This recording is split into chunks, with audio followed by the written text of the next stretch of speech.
before the internet, there was no way for a normal person to sort of publish what's happening in their life. You had to be someone special. Yeah. Now with the internet, everyone can be special. When we look at all of these vloggers, especially Sourav Joshi, have you noticed how his entire family is vloggers now? Same thing with Fukra Insaan and his brother. Everyone around them suddenly starts vlogging and everyone is watching them. There is that inherent sense of voyeurism, the need for people to know what's happening in someone else's life. And that's a very primal sort of feeling. If my mom is watching Fukra Insaan or Sourav Joshi, she may not relate with Sourav Joshi. She will definitely relate with his mom. I was wondering if, let's say, you were to start a vlog or someone were to start a vlog, should they focus more on just documenting their life, or should they focus on doing interesting things and documenting that? What I haven't seen is business people doing vlogs. Like a Mark Zuckerberg doing vlogs while Facebook was, growing. Would have been insane.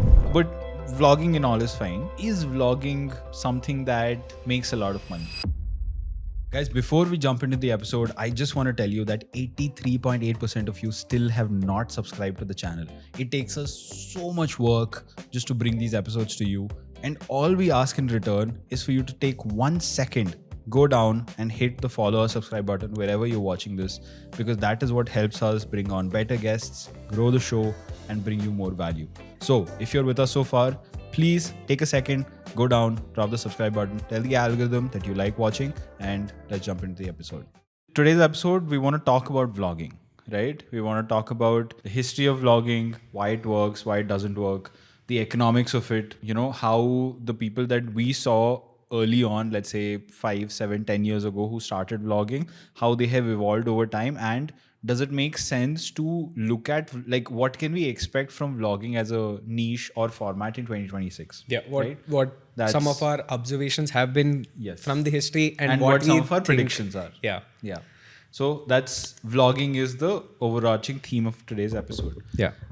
So you were saying, I think YouTube as a platform grew specifically because of vlogging. Because think of the initial videos that came out on YouTube, right? Even the first video that the co-founder put out, it's called A Day in the Zoo. Yeah, the first video ever on, it's technically a vlog. Yeah. I think it's important for us to define what constitutes of a vlog. For me, it's very simple. Vlog basically divides into video logging. If you are using video to sort of document anything, that's a vlog. Is documentary a vlog? Because you're also logging video that way. Documentary is a form of storytelling. You're not vlogging is also storytelling. Yes, but when it comes to vlogging, it's your perspective, right? Or give or take, it's what is happening with you individually on a day-to-day basis rather than what happened throughout. I mean, there can be like a one day. You. Like you're the main character. Yeah. Right. I am talking, give or take, about myself. And it's like also journaling. Not as formal. Yeah, it's like a video journaling or video logging. That's how I think about vlogging. Makes sense. Yeah. Okay, same. I would say vlogging to me is any form of video capture where one, I am the centerpiece to that piece of content, and two, it is a lot more casual / unplanned. So that is like a typical quintessential vlog. You try to record as things go. Yes, correct. Maybe wrong, but this is my personal opinion. YouTube as a platform grew because it became like an easy way for you to put out vlogs. I would say like a lot of people before YouTube used to make videos about their daily, because video journaling has been like a very big thing. I think I know a lot of people who used to do video journaling. Now YouTube was a place where you could put it out where other people could see and comment on what they thought. And it was cool, right? Like you were video journaling, you push it out and you let the world know. And that's one of the easier formats to be able to push out videos, because new platform, definitely there's no money income coming in. Concept of making money out of videos was non-existent prior to YouTube, I would say. So what would be your game plan? It's like you're doing it just for the fun of it, right? What better way than a vlog? That's why I feel the amount of traction YouTube got, basically that. And people just went wild after that, I feel. I don't think there's any new form of media ever, right? It's always like a evolved version of something that was already done before. And I was thinking down more of these lines of, okay, today's vlogging is yesterday's what? So if you think about it, like before the whole concept of internet, right? There were reality TV shows. Yeah.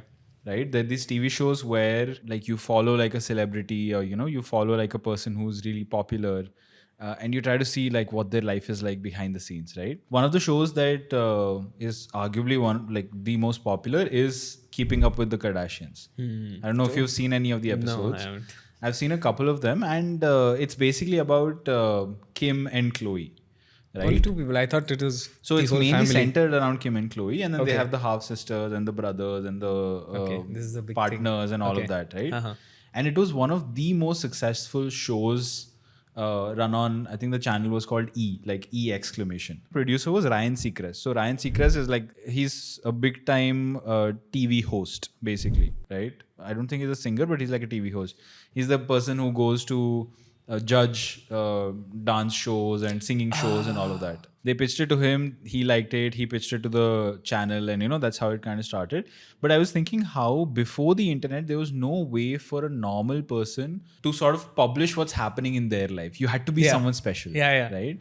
And now with the internet, everyone can be special. Right? Like everyone can show what's happening in their life. If you were to go one step further or one step backward in this case, and think about why, like what is the need for people to not even make vlogs, but to see vlogs, right? Because there is that inherent sense of voyeurism. For people who don't know, voyeurism basically means the need for people to know what's happening in someone else's life. Like, how when an argument is happening somewhere, a fight is happening, like you'll just stop and be like, oh dude, like what's happening? You stand and ask the next person what happened before this. Exactly. Then you continue watching what happened. Yeah. So and that's a very primal sort of feeling, right? You can't stop it. Yeah. Like you don't think, oh, today if a fight happens, it's just like something is happening and then just like a crowd forms, right? This reminded me of this passage that I read from the book Sapiens by Yuval Noah Harari, where he said that gossiping is actually an evolutionary response, and it's a it's a survival instinct. Because if you think about it, when, let's say, 10,000, 100,000 years ago, when we were just started off as Homo sapiens, it wasn't just important for you to communicate a fact of, hey, let's say, I think he used the example of a lion, right? Of, hey, there's a lion at the river, right? It wasn't just important for you to say, oh, there's a lion at the river. You also had to discuss and figure out a plan of like what to do next, right? Oh, there's a lion there, so we are going to go, and two of you go from this side, we will go from this side, we will try to hunt the lion, the mammoth, whatever. Right. And the same thing also applies to the most sort of dangerous predators that humans have, which are other humans, right? Like humans are not threatened by other animals; they're threatened by other people. Yeah, you're top of the food chain. The only thing that can actually affect you is yourself. Yeah.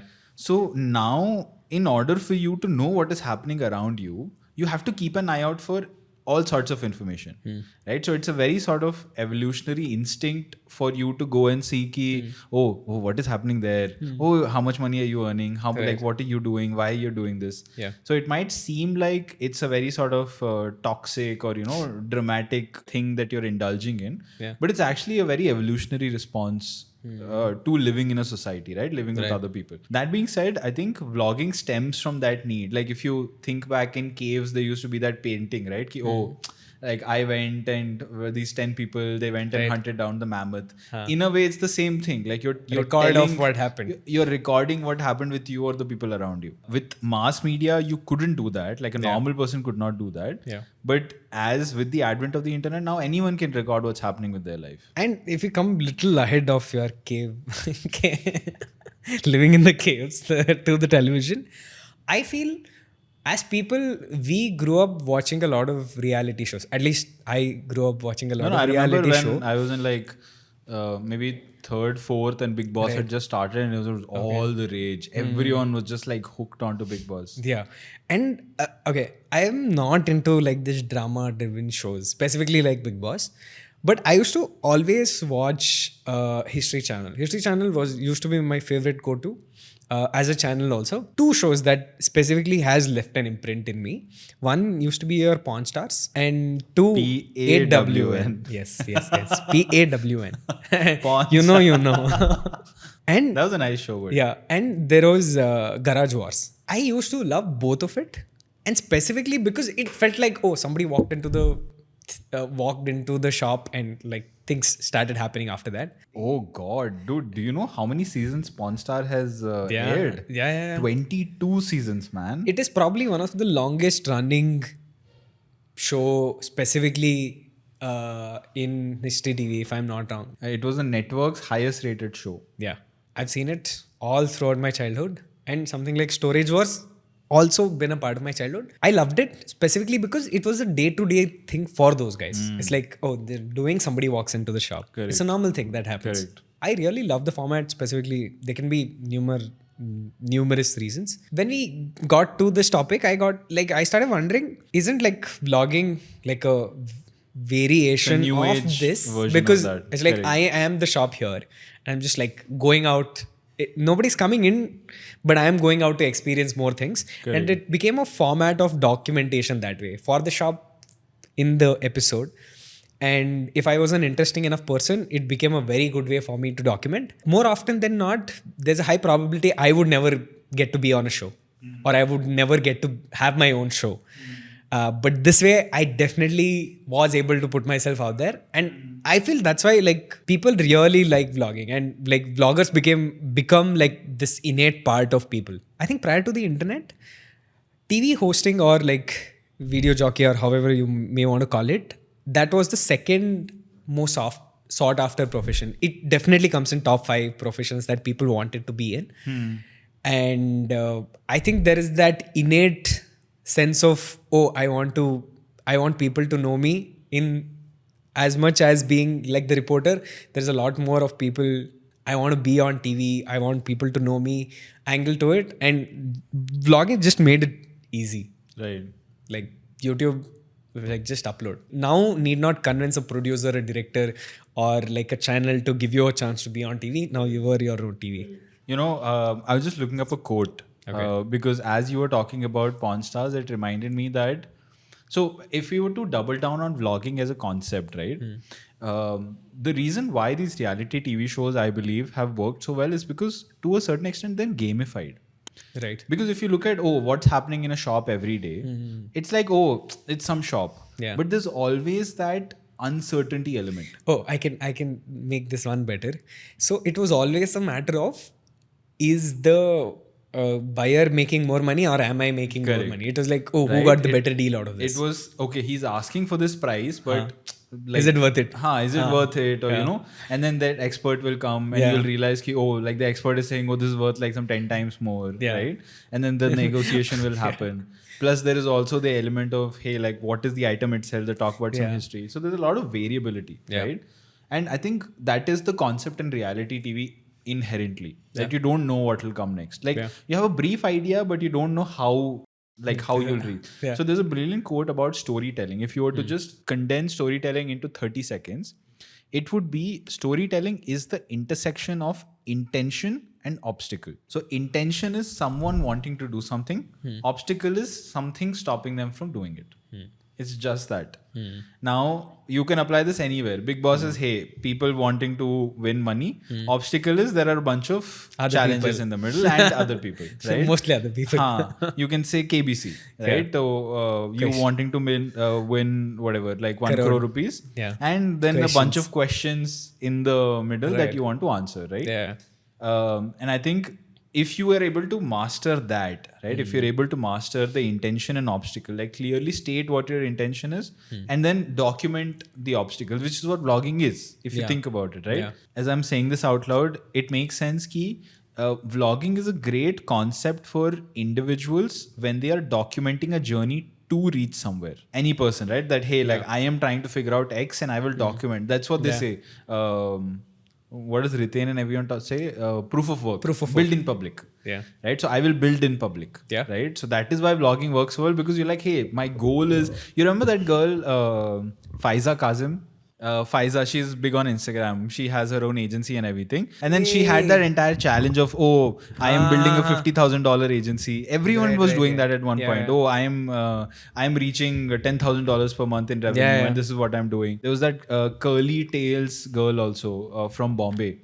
She was she was building that curly hair product company, or she built it and she was documenting the whole process. So I think that is why building in public also works so well. Yeah. Is because there is clear intention, and there are variable obstacles, right, which you are able to sort of document, and like it becomes like a chronicle in some sense. And I think that's a very interesting point on TV news anchors also. It also becomes like it's a way for you to be the hero of your own story, right?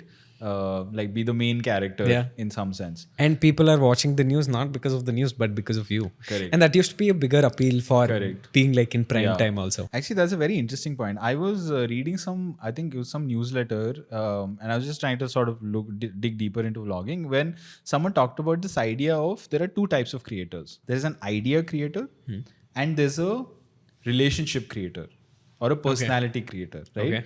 The idea creator is someone who picks videos based on the idea of the video. Mr. Beast is the perfect example.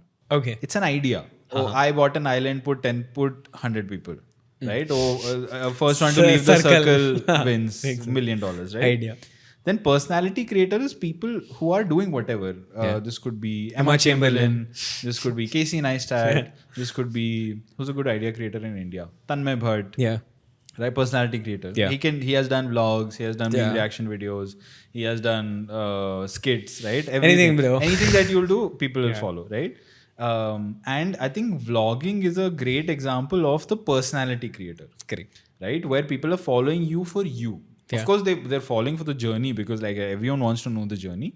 But they're not following because you are doing some like crazy thing. Right. And that's also why it becomes like a much more sustainable. Dude, the more I'm saying it, the more I feel like I should be making a vlog. Why am I not making a vlog? But it's such a sustainable thing because you don't need to do much, right? You just need to make sure that you are highlighting and documenting the struggles that you have. That is only if you are actually moving towards whatever you want to do. That's the only prerequisite. If you're trying to do it, then you are moving towards it in some shape or form. Even if you were to look at all the people who are vlogging in India, right? Or who have become successful vlogging in India. Who's the biggest person? What's his name? I keep forgetting. Sourav Joshi. Then there is Flying Beast. Then there is Mumbaiker Nikhil. Tanmay Bhatt. Oh, there is Fukra Insaan. Then there are quite a few. There are, of course, a bunch of them. This is a question that I had in mind. What is the difference between, this is the family thing that you brought up, right? Is it important for you to do interesting things in your vlog? Or can you vlog about just like mundane things that are just relatable and have zero novelty? Which one is better? And I think your point for the family vlogging was very apt. Just for the audience, we'll just give some context about why we came here.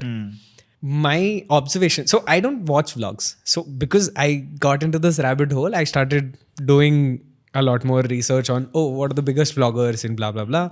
One very interesting observation is whoever is your biggest vlogger of, let's say, your country, state, however you want to think of it, your region, whoever is the biggest vlogger of your region, like if you take your top 5, that is what your region stands for. Interesting. Specifically, if you take US, it's all about lifestyle and business. If you take India, it's a lot more family, relation, then personal branding. So after that comes your lifestyle.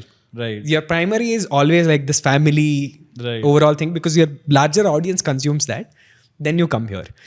You know, while you were saying that, this one thought came to my mind is India as a society, right? And I might be very wrong in saying this, but India as a society, we associate more with our family identity than we do with our personal identity.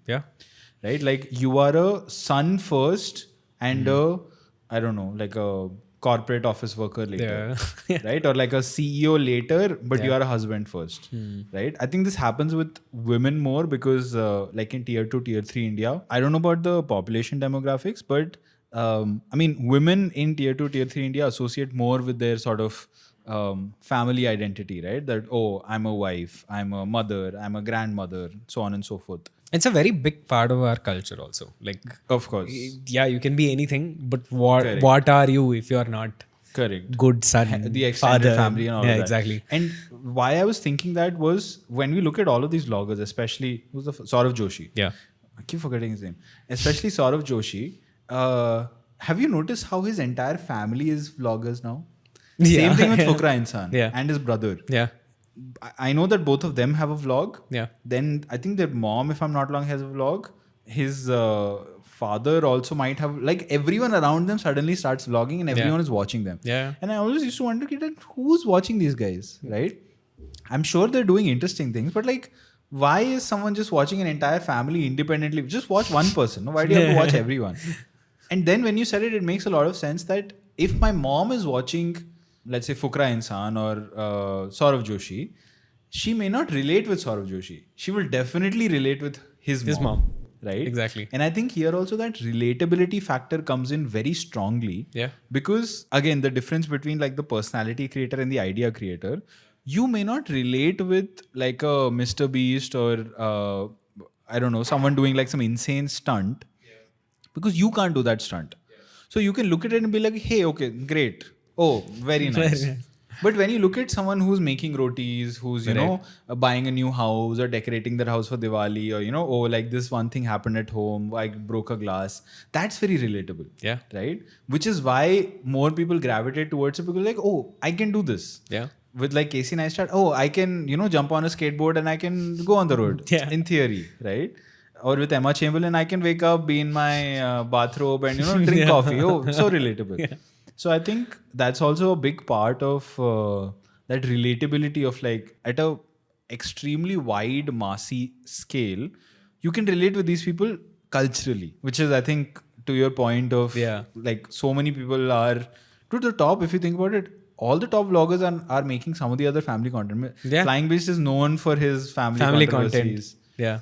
Mumbai Ka Nikhil used to be like hardcore vehicle. Now he's like doing family. I think mostly Sane also now is doing some sort of vlogs only. Yeah. If I'm not wrong. Yeah. Tanmay Bhatt is a different kind of family. Tanmay talks.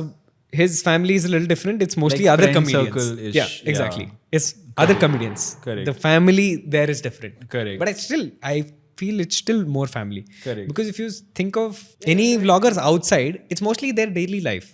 Or what they've been doing, or they're preparing for something like that. And they keep in the sense that you want that, right? Like you want a friend circle who is, oh, I'm friends with everyone. I'm doing things. I'm going to cool events. Like it's very aspirational. Yeah. Aspirational, yet it doesn't feel unattainable. True. Like aspiration is two things. Like one aspiration is, oh, I want to be a billionaire. Yeah. Which sometimes can definitely feel unattainable because it's like it's intangible. Like how do you even define it? But another aspirational is, oh, he's having friends. So, you know, he's chilling, he's hanging out, he's having fun. He's doing all of these things that I would love to do. Yeah. Given all of this, I was wondering if, let's say, you were to start a vlog or someone were to start a vlog, right? Should they focus more on just documenting their life or should they focus on doing interesting things and documenting that? Like you should definitely document your life.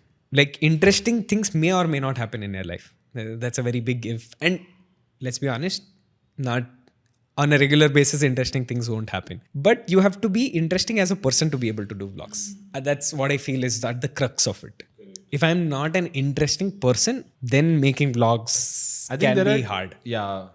To that point, I feel like there are two scales to vlogging, right? That you have to, that either of them have to be on the max side. Yeah. There is the personality scale. Yeah.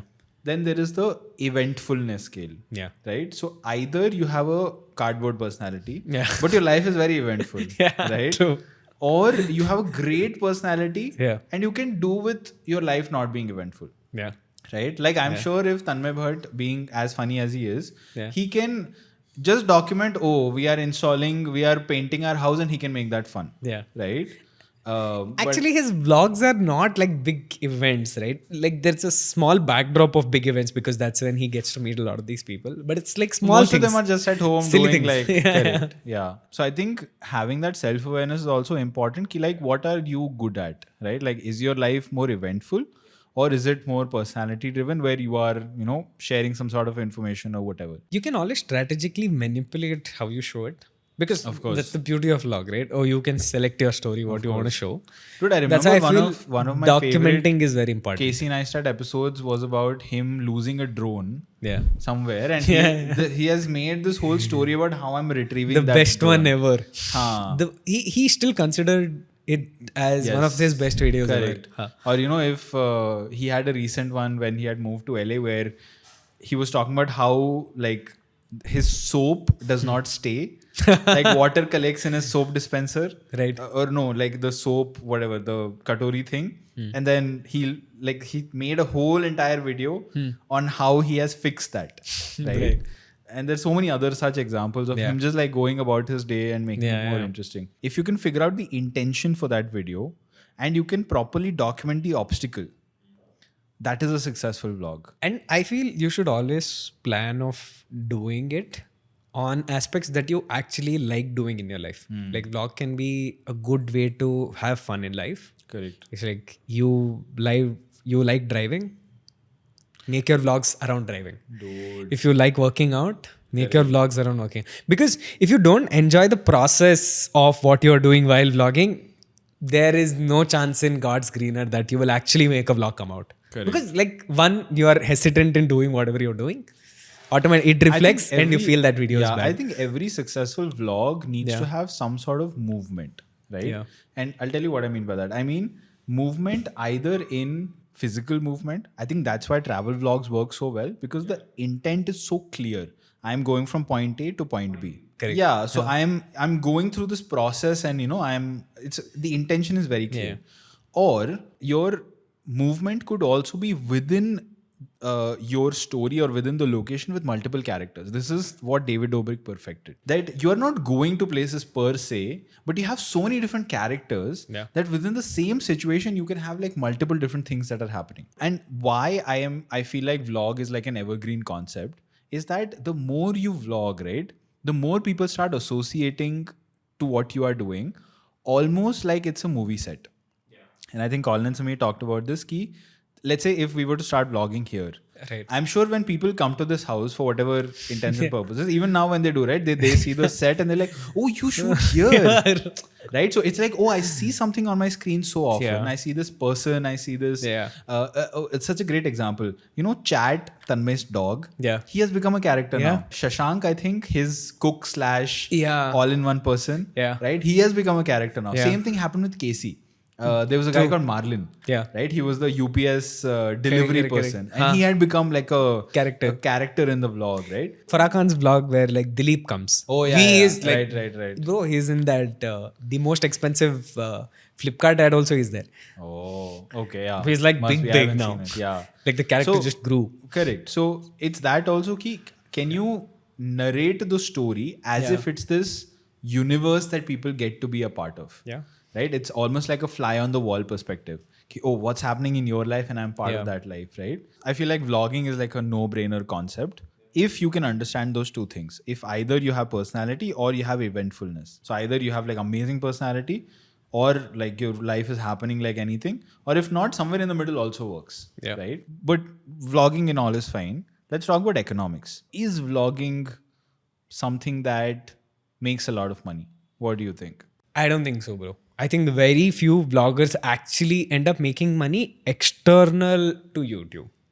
That's been my strong personal opinion. I did go through quite a few channels. Very rarely do they get like sponsorship per video because they are pushing out video every day. Think of it like, or like very frequently, 4 videos a week. From the logistics of it, I don't think that they get sponsored that often. So most of their revenue specifically comes from AdSense. I was in a very interesting brand deal seminar. I think you also attended it last night. That this one Colin and Samir were conducting. Kind of disappointing seminar, but anyway. And there they talked about a couple of things, right? And my sort of main takeaways from it were that you can monetize in theory anything. You have to very clearly understand who it is that is watching you. I would say vlogging, much like any other content, is of course very difficult to monetize. It becomes easier if you know exactly who it is that's watching on the other side of the screen.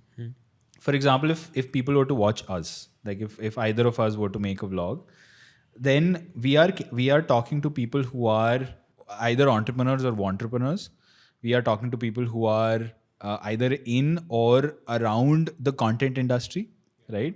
And people who are seeking some sort of like alternate path, right? That hey, like this is very interesting. I want to do something like this. Now, of course, you need to add some sort of layering to it to make it more niche. A great way to do it, when I was thinking last night when I was in the webinar, is that list out all of the categories in India that make money as businesses.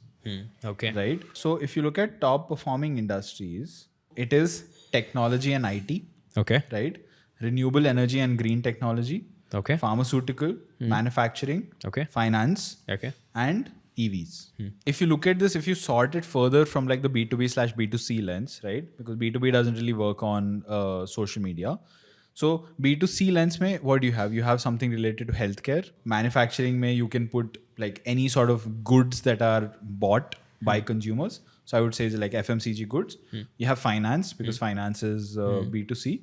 And then you can have EVs, because again, it comes under sort of manufacturing and things that people buy. All you have to think about, what is an industry in which people buy a lot of products.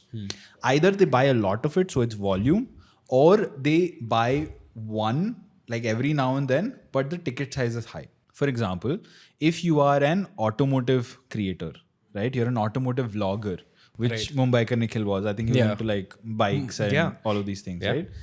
That would make a lot of sense, because he can get sponsored by all these automotive companies, right? You can go and you can do a lot of things. You can maybe approach them, you can do events with them, you can directly, they can sponsor you when new launches are happening. Or, you can be like a spokesperson, a bunch of different things. You can also do like peripheral product sponsorships, right? One is the car itself. Okay. But because the industry is so big, there are sort of sub industries that come across that thing. So you have like car accessories, bike accessories, right? You have a bike, like Mumbai Ka Nikhil were to recommend ki, this is like one new GPS thing that has come where you can just put and it works very well. Yeah. It could be that. Yeah. So you have to understand sort of the business part of it, right? Through the research, what I understood was there is insane and more than enough vloggers or daily things that are happening around lifestyle, as far as I could see. And because now that people have moved down to short form, vlogging has also found like a better footing in short form. If you see, like 70% of all the content that comes through my feed is one or the other format of daily vlogging. It's like, like get ready with Day me, in the life, or get ready with, correct. Go here and do this types, something like that. It's always been a format of recommendation or anything. It's like a vlog. What I haven't seen is business people doing vlogs. Like, I know, how do you start and run a business, or how do you start and finish a marketing campaign? I think there is a lot of white space in But that that's regard. not a vlog anymore. No, that's an infotainment video.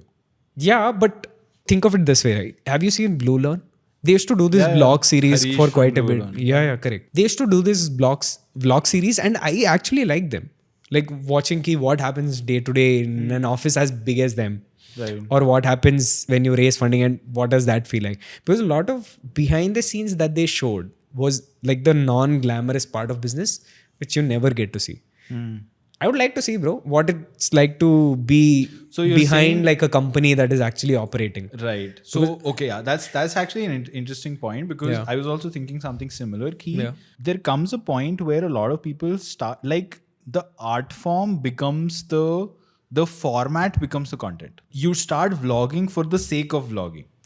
Right. Versus when you are doing something else and vlogging is like a layer that comes on top. Exactly. Right? I think those are the times when vlogging becomes more interesting, because you are not vlogging for the sake of vlogging. I was looking at the older videos of I keep forgetting his name, man. What's his name? Sourav Joshi. When you say I forget his name, I keep forgetting his. I'm so sorry, Sourav. When you saw his videos by oldest, right? You know what Sourav Joshi did when he started out? I haven't. Dude, he's amazing at. He's an illustrator. He can draw. He's a phenomenal person who can draw. I did not know this. Okay. So all of his original videos are just him drawing.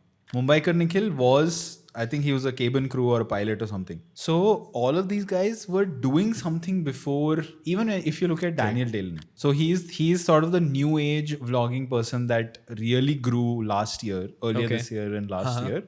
He is a 27-year-old e-commerce founder. He has an e-commerce company, and he's a Dutch person living in Hong Kong. His thumbnails have POV on them, yeah. right? I remember. So even him, like he's not vlogging for the sake of vlogging. Yeah. He's documenting what he's doing through his vlogs. I think that's a very important point, that it is easier for you to document what you are doing as a vlog, as opposed to try to do a vlog and make it fun. Exactly. Right. And I feel like vlog has also evolved, right? Before there was this gap of nobody uploading videos. So whoever uploaded their daily life was very interesting. But I feel now there are wide spaces where I would love to watch. If Like a doctor who's vlogging. Exactly. The best example I can think of is Gary Vee. What he used to do when he was growing his business. And especially when he was going out and showing whatever he was saying on videos, just to go out and be like, this I would love to do. I feel like everyone should document what they're doing for sure. Yeah. Because just imagine, dude, imagine like a Mark Zuckerberg doing vlogs or doing blogs or some sort of documentation while Facebook was, growing. It would have been insane. Yeah. Fuck, I'm so motivated to do a vlog myself. I would love to see a company growing from seed to whatever, 1 million, how they raise funding, what it takes to make that process happen. I would love to see, bro, if somebody's like willing. I've never seen what it happens. We should do a vlog. I can't think of anyone from Bangalore who's done like a good vlog. These guys do it. Sosh TV does kind of a vlog. I think Sosh TV is your gossip for 30-year-old plus. But they don't talk about lifestyle stuff, no? They only do like food stuff. What are you saying? Oh, you're saying their Instagram. Yeah. No, bro. Correct. Their overall content is both. Like I'm only talking about the long form. Acha, okay. On long form, they don't. I get what you're saying, but yeah. They have cracked that niche of, as a 30-year-old cool guy, what do you want to watch? Sense. This is it. Makes sense. Yeah. Actually, I haven't seen like a good vlog. Good vlog girl from Bangalore. Correct. And it's most vlogs I've seen in Bangalore is like these food bloggers only. Yeah. But cool, especially man. just that. Maybe we should do a vlog.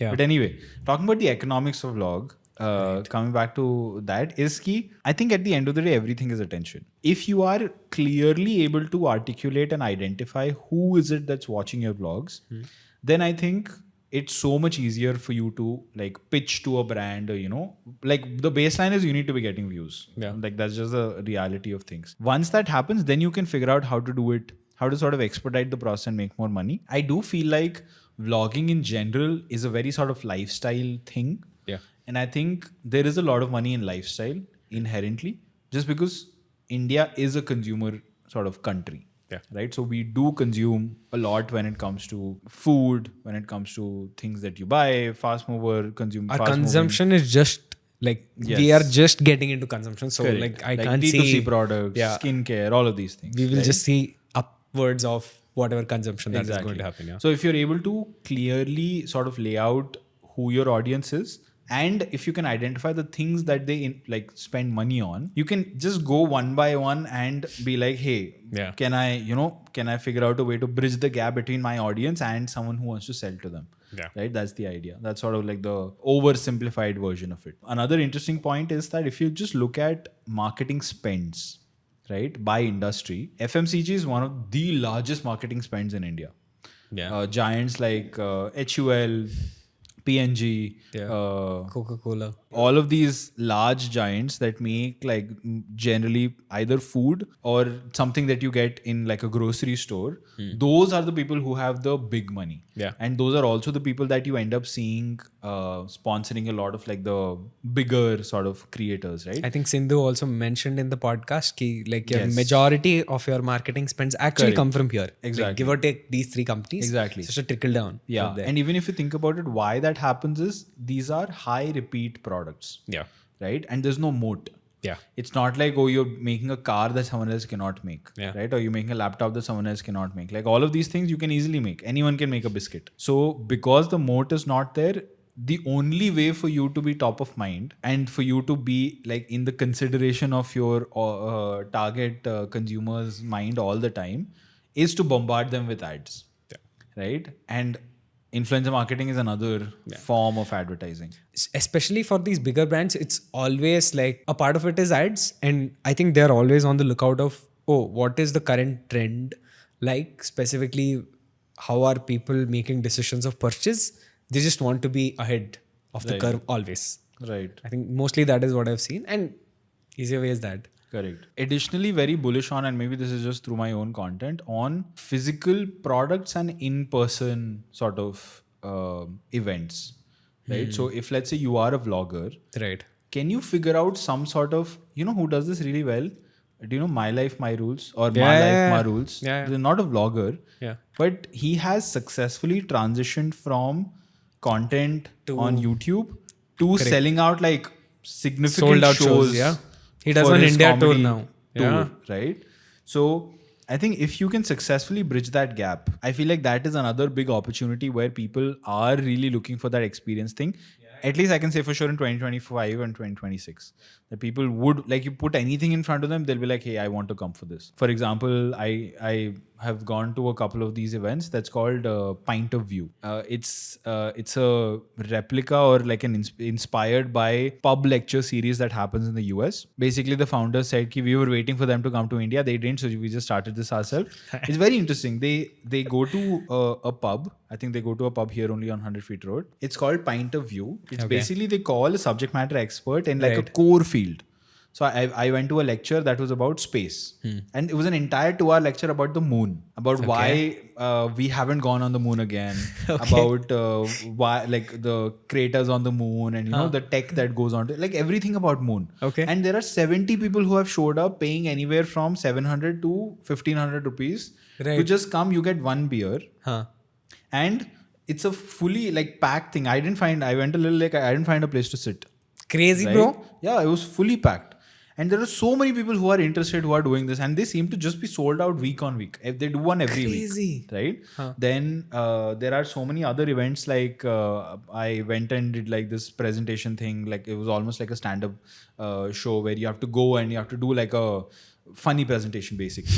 Right? Oh, I remember you putting out a story on this. Yeah. But anyway, there are a bunch of these events that happen, right? And I think the event economy in general is growing. Something similar I have seen is offsites, basically, for people in the agency or any other space, where it's like you as a creator or somebody, you basically organize an offsite where people will come to be a part of the network or whatever. Exactly. But specifically for the experience that you're giving them. It's an activity of like sort of being innovative. Yeah. Right? You have to think of interesting ways of what will connect with my audience. And I think it comes back to that story that you keep on telling. Right? Like Daniel Dalen, he keeps on wearing his glasses. He started a glasses company. Iman Ghazi. Yeah. He has a glasses company, right? I think he has always associated himself with sort of luxury and opulence, I guess is one word. So I think he's also started like a fragrance company and like a shirt. So everything that you have in your storyline as something that people would want to become more like you is something that you can sell. Very true. Flying Beast, jacked, started a protein company, brand. Right? That's what you have to do, right? Like I am hugely into productivity. So like if at some point I would love to be like, hey, this is one new software that I've started. This is one new tool. It's a timer thing that, you put on your table and you become more productive, right? Something like that. If it's a cool looking timer, I would probably buy. Okay. So I feel like product feedback I'm giving. You should take product feedback. Product is not there, bro. You're giving feedback only. So like some key takeaways as we wrap up, right? One is you should either be a super interesting person or live a super interesting life. That is the golden combination of being a good vlogger. If vlogging is a way for you to document something that you're already doing, I think that is the sort of magic formula. Yeah. Right? Don't try to be a vlogger for the sake of vlogging. Correct. I think it doesn't work. Yeah. And especially if you are in like the startup or like the building space. Correct. I feel you should be vlogging. We feel there is a definite white space. You should start doing it tomorrow. Correct. And I think there's money in everything if you do it well. You should not be vlogging if you only want to make the money. Money is a byproduct. Yeah. And you should just understand that whoever it is that your vlog, like whoever is watching your vlogs, what is the highest ticket item that they can buy? True. Right? Yeah. That is that's closest associated with you. Yeah. Right? So if let's say you're a lifestyle vlogger, Then the highest ticket item someone can buy is probably some piece of clothing or some accessory. Right? Or maybe they can buy something around their house to make themselves feel better. Yeah. Right? So anything that is in that sort of aesthetic beauty space is something that you can promote. Yep. Right? And the eventual end goal can be, hey, I am going from just like promoting this that someone else has made that I don't have equity in to promoting something that I have equity in, which is my own product. Yeah. Offline events is the way to go. How do you know you have a great fan following? If you have fans that care. Show up. Yeah. If you put up a story and 100 people show up, best way to know. And if it's a paid event, nothing like it. Yeah. Considering if you're able to provide that value to the people who are showing up. Correct. That included, obviously. Correct. But yeah. Cool. Is that the pod? That's the pod. I think that's the pod. Yeah. Thank you so much for watching. We have just come back to regular posting and we are really enjoying it. Yeah. So hoping to be more on your timeline in the next 10 weeks. But yeah, like, share, subscribe, and we'll see you in the next one. Peace. Thank you for watching this episode. And if you're sticking until here, please consider subscribing because 83.8% of the people watching the episode is not subscribed. We put in a lot of effort to be able to produce this episodes, and it'll be great gesture from your side if you subscribe or leave a comment or share it with your friends or all of it. So I want you guys to subscribe and see you on the next one.